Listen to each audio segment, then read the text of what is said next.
आपल्यासोबत वर्षा गायकवाड आहेत. त्यांना आत्ताच उमेदवारी जी आहे घोषित झालेली आहे आणि नेमकी त्यांची प्रतिक्रिया काय आहे ती आपण जाणून घेणार आहोत. वर्षाताई, काय पहिली प्रतिक्रिया आहे? तुमच्यासाठी उमेदवारी जाहीर करण्यात आली आहे, थेट दिल्लीतनं पत्र आलं आहे.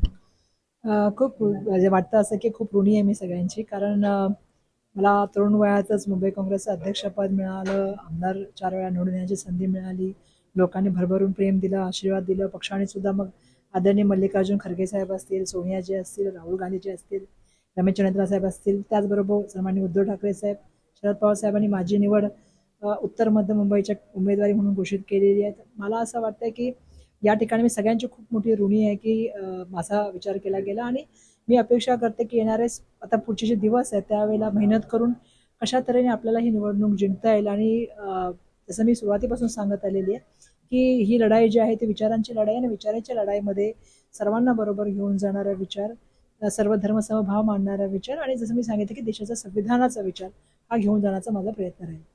अर्थातच बघायला गेलं तर तुम्हाला दक्षिण मध्य मुंबई हवी होती, उत्तर मध्य मिळालेली आहे, तर त्यावर अजूनही काही संकोच, काही नाराजगी आहे? नाही, मी सुरुवातीपासून सांगत आले की पक्षाचा कार्यकर्ता आहे. असं आहे की पक्षाचे तिकीट मागण्याचा अधिकार प्रत्येकाला आहे, आणि पक्षाने जो निर्णय घेतला तो एक्सेप्ट करून पुढे काम करण्याची जबाबदारी वर्षा गायकवाड म्हणून मी नेहमीच घेतलेली आहे. आणि त्यामुळे पक्षाने जरी तिकीट दिलं आणि पक्षाने जरी नाही तिकीट दिलं तरी वर्षा गायकवाड काँग्रेस पक्षाची कार्यकर्ता आहे, एकनिष्ठ कार्यकर्ता आहे, आणि पक्षाच्या विचाराशी बांधील अशी कार्यकर्ता आहे. त्यामुळे मला या गोष्टीचं धन्यवाद मानायला पाहिजे पक्षाला की पक्षाने माझा विचार केला आणि मला या ठिकाणी तिकीट दिलेली आहे. आणि पक्षाने जो माझा विश्वास व्यक्त केला तो येणाऱ्या काळामध्ये मेहनत करून लोकांची मने जिंकून तो विश्वास मी सार्थ करण्यासाठी प्रयत्न करेन. अर्थातच उत्तर मध्यमधनं तुम्हाला उमेदवारी देण्यात आली आणि त्या ठिकाणनं काँग्रेसचे जे आमदार आहेत जिशान जगदीप, ते कुठेतरी नाराज आहेत असं त्यांनी सांगितलं होतं. तर तुम्ही त्यांना भेटणार आहात का? कारण की अर्थातच तुम्हाला त्यांच्या मतदारसंघात सुद्धा जायचं आहे आणि त्यांची सुद्धा मदत ताकद लागेल तुम्हाला.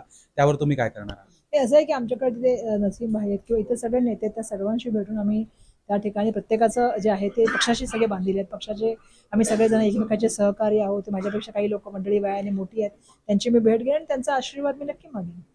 अर्थातच खूप खूप शुभेच्छा तुम्हाला. खूप खूप धन्यवाद. तर आपण बघितलं वर्षा गायकवाड होतात आपल्यासोबत. त्यांना आत्ताच जी आहे दिल्लीमधनं उमेदवारी घोषित करण्यात आलेली आहे. कॅमेरा पर्सन नित्यानंद नाईक सोबत मी शुभम उमाळे. जय महाराष्ट्र न्यूज, मुंबई.